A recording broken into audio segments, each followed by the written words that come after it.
ये तस्वीर है वार्ड नंबर 46 की, जहां पे खबरें आ रही हैं कि महज 11 साल की बच्ची को 3 लड़कों के द्वारा अगवा कर लिया जाता है, जिसमें 20 से 22 साल का लड़का सिलीगुड़ी का रहने वाला है, जबकि 2 और लड़के आगरा के रहने वाले बताए जा रहे हैं।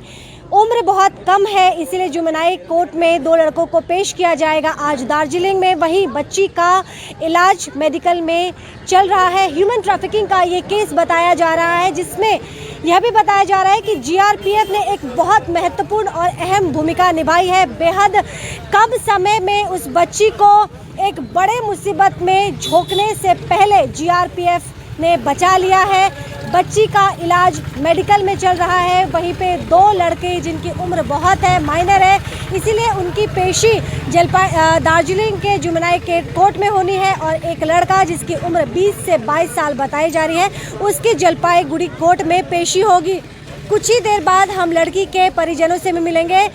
हम आपको बता दें कि सूत्रों के हवाले से मिल रही जानकारी के मुताबिक बच्ची के माता पिता मेडिकल में उनके साथ है, लिहाजा उनके रिश्तेदार से हम बातचीत करेंगे और पूरा प्रकरण क्या है, कैसे यह बच्ची इस जाल में फंसती है, तमाम चीज़ें हम आपको बताएंगे। लेकिन इस बीच में हम आपको यह भी बताएंगे कि ऑनलाइन क्लास बच्चों को करने के लिए पेरेंट्स के द्वारा मोबाइल दिया जा रहा है, लेकिन वहीं कुछ बच्चे पथ से भटक जाते हैं और मोबाइल का इस्तेमाल कितना ख़तरनाक हो सकता है, यह भी हम आपको बताएंगे। बच्ची के चाचा राजा पाठक इस वक्त हमारे साथ है। राजा, पूरी घटना क्या है और कैसे बच्ची इन जालसाजों के गिरफ्त में फंसी? देखिए, वो जो भी था, जो इशू था, वो मल्टीपल टाइम बोल बोल के वो थक चुका हो। वो उस डिस्कशन पे नहीं जाना चाहता हूँ। लड़की मिल गई, घर पे पहुँच जाएगी, बस हो गया। इससे ज़्यादा अभी और मैं बोलना भी नहीं चाहता हूँ। नहीं तो लोग जानना चाहेंगे, एक अवेयरनेस भी ज़रूरी है कि कैसे वो ट्यूशन में इससे मिली। यहाँ पे नहीं, ये चीज़ अब इसको मैं उतना ज़्यादा डिस्कशन में लेके नहीं जाना चाहता हूँ, क्योंकि यहाँ पे बहुत सारा है। वो इस इशू को मैं बड़ा करके दिखाना भी नहीं चाहता हूँ। अभी वो लड़की मिल गई, बस हो गया। उसके बाद और मैं कुछ बोलना भी नहीं चाहता हूँ। तो राजा पाठक, जो कि बच्ची के चाचा बता रहे हैं, खुद को पूरी जानकारी नहीं बताना चाहते हैं। उनका ये कहना है कि बार बार एक ही घटनाक्रम को वो रिपीट करके थक चुके हैं। लेकिन जो हमारे पास जानकारी मिल रही है कि 11 साल की बच्ची ट्यूशन में उसकी दोस्ती होती है, और अलग अलग वर्जन बताया जा रहा है। फ़ोन का यहाँ पे बहुत महत्वपूर्ण भूमिका है, क्योंकि ऑनलाइन क्लास करने के लिए फ़ोन दिया गया था और फ़ोन पे ही उसकी दोस्ती हो जाती है कुछ लड़के से। ये कब की घटना है राजा, ये बताएंगे आप? ये मुझे पता नहीं। एक ह्यूमन ट्रैफिकिंग का ये मामला है, बड़ी घटना है शहर के लिए। ये मुझे पता नहीं कब किसके साथ कब फ़ोन पे वो कांटेक्ट हुआ या क्या नहीं हुआ, ये मुझे पता नहीं उतना अच्छे से। अभी तो आप बता रहे थे क्या चीज़?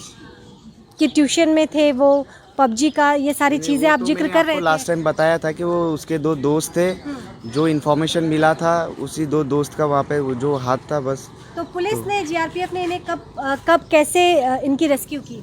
नहीं, देखिए, सभी ने सपोर्ट किया। सपोर्ट मिलने के बाद ही हुआ, वो लड़की उसका रेस्क्यू हुआ। कैसे रेस्क्यू हुआ, कब रेस्क्यू हुआ, कहाँ से रेस्क्यू हुआ? ये कल में हुआ था, एनजीपी स्टेशन से हुआ था। तो वो क्या कहीं लेके जाया जा रहा था उनको? हाँ, बाहर जाया जा रहा था। कितने बजे की बात है?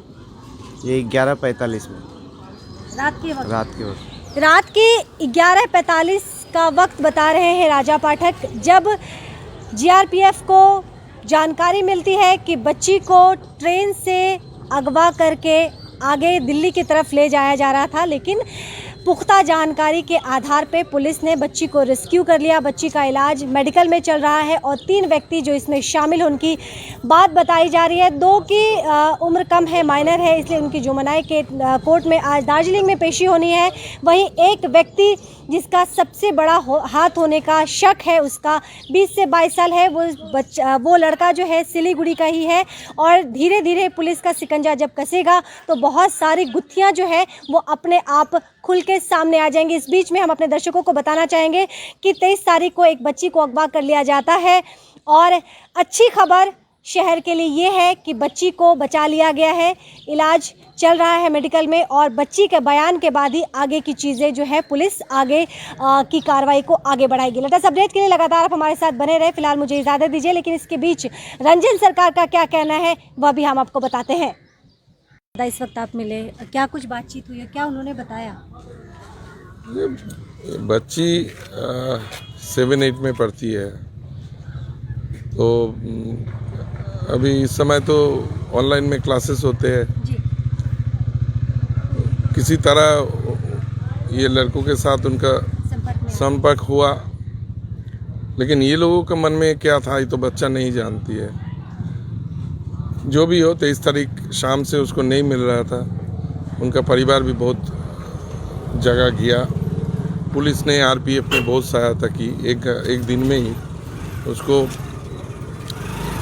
कल रात को एनजीपी स्टेशन से पुलिस रेस्क्यू किया उसको, और जो कार्रवाई हो रहा है। 2-3 बाहर का लड़का, वो आगरा का भी है, यहाँ का भी कुछ कनेक्शन है, वो पुलिस देख रहा है। आशा करते हैं कि जल्द से जल्द वो बच्चा सुस्त हो जाए, घर में आए। तो माइनर है, और जो खबर हमको मिला है ये लड़का लोग भी माइनर ही है। उनको दार्जिलिंग भेजा जा रहा है जुवेनाइल कोर्ट में। और एक लड़का है वो लोकल है, चंपासरी का ही है। जिसका इन्वॉल्वमेंट सबसे ज़्यादा है, वो लगता है वो सब कुछ जानता है, तो उसका इंक्वायरी होने दीजिए। हम आया था, इन परिवार से मिला। उनका पिता माता अभी भी मेडिकल कॉलेज में है, जो उनका ट्रीटमेंट चल रही है वहाँ। तो आप क्या बच्ची से मिलने मेडिकल जाएंगे? मेडिकल हम खबर लिया, ज़रूरत होने से जाएंगे, क्योंकि वो अंडर इसका जुवेनाइल है। तो नेचुरली उसको सामने ज़्यादा जाना, उसको टेंशन भी हो सकता है। तो इसलिए घर में आके मिला हम लोगों ने। उनका परिवार का साथ हम लोग है, यही संदेश देने आया था। और सबको एक सीख भी मिला है कि इस समय पढ़ाई तो डिजिटली करना पड़ रहा है। स्वाभाविक रूप से बच्चों का हाथ में मोबाइल भी है, इनका अच्छा इस्तेमाल भी होता है।